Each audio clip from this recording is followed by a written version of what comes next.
The future. The future is dark. No, man. Like, the future's pretty cool. Future is dark. No. The future is really bright and inspirational. The future is miserable. No, the future's cool. Like, we have robots and jetpacks and teleporters and stuff. It's really cool. Future. No.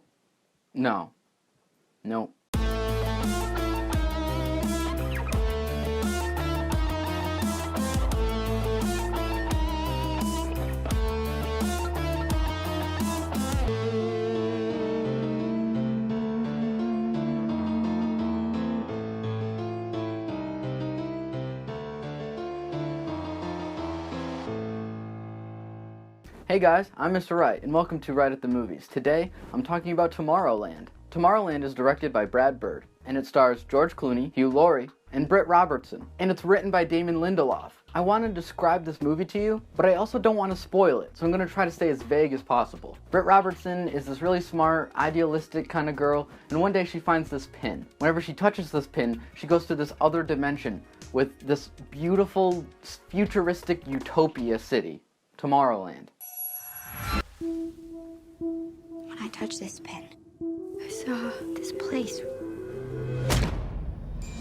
She needs to figure out what it is. So, on her way, she finds this little girl. The two of them have to find George Clooney and then get to Tomorrowland for real and find out what it all means.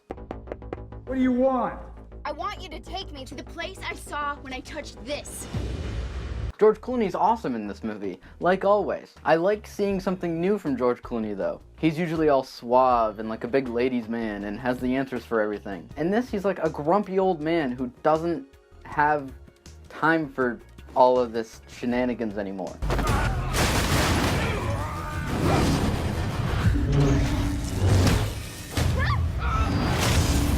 What was that? Now he's just a paranoid, grumpy old man who just has plans for everything. He played Batman, so I guess it's part of the job.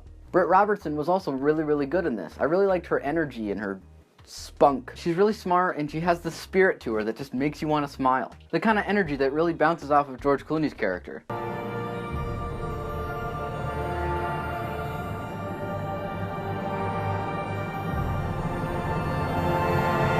But of course, stealing the show is Athena, played by Raif Cassidy. She is awesome in this movie. She feels so grown up, so real. Most child actors are really crappy, so it was really cool to see her and actually like her. Of course, this is a Damon Lindelof project, and he loves his mysteries. He and his buddy J.J. Abrams have this writing technique they like to call the mystery box. Ooh. What is it? Which is you make all of this mystery, all of this suspense. What is this movie? What is it? The advertising gets more and more vague and more intriguing. What is it? What does it mean? You better watch. You better buy the tickets to find out. What does it mean? What is this? What is that? What is Tomorrowland?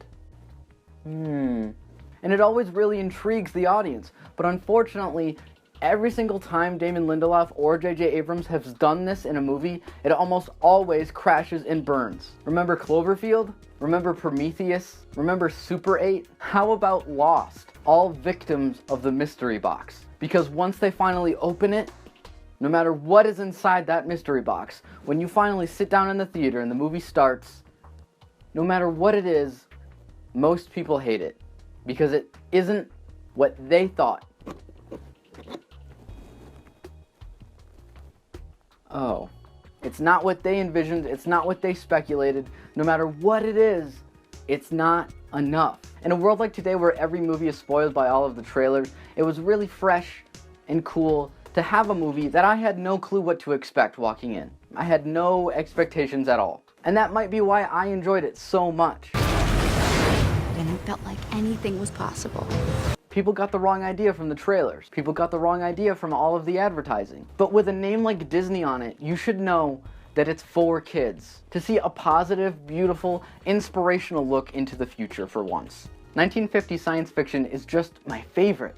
I love how inspirational and how quaint it is. Everything's gonna be fine. Everything's gonna be beautiful. We're gonna have robots and jetpacks and teleporters, and everybody's gonna be friends. Much like the actual Tomorrowland in Disney World, This idea has gotten old, and it's not realistic anymore. The future now is dark and scary, and you have no idea what to expect. The future now is the Terminator. The future now is Mad Max, not the Jetsons. So to see this idea of the future, this now dated idea of the future, is really fun and really cool and really inspirational. You'll have a smile on your face the whole time. You ain't seen nothing yet.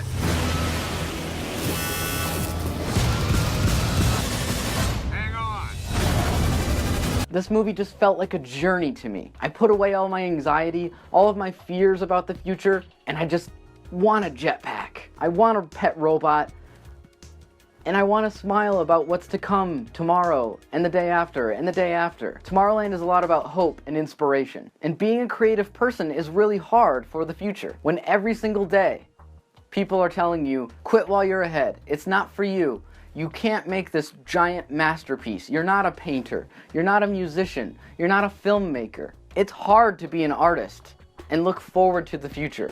The world keeps telling you over and over that it's hopeless, but you can't quit. You just can't quit. It's a crazy uphill battle, but you cannot quit. And that's what this movie is telling everyone. If we ever want this future again, we have to fight for it. The marketing was vague, but I'm telling you, this is a great movie to take your kids to go see. Especially creative young people who are looking for some hope and some inspiration. It has this crazy moral at the end that does kind of come out of nowhere. Much like other Disney classics, it's still a really important message that younger viewers haven't heard before. Us adults have heard it like 100 times before, but if it's good for the kids, you can deal with it. So without spoiling anything, I can say this is a great family adventure that celebrates the past, the future, today, and hope and inspiration. It's a beautiful, fun, feel-good movie. Believe in the future. If this movie just inspires one kid who then invents something beautiful and amazing, problem solved. Damn, I want one of those pins. I give Tomorrowland 1 thumb up. Thanks for watching, guys. I'm Mr. Wright. Please remember to like, comment, and subscribe, and I'll see you guys next time.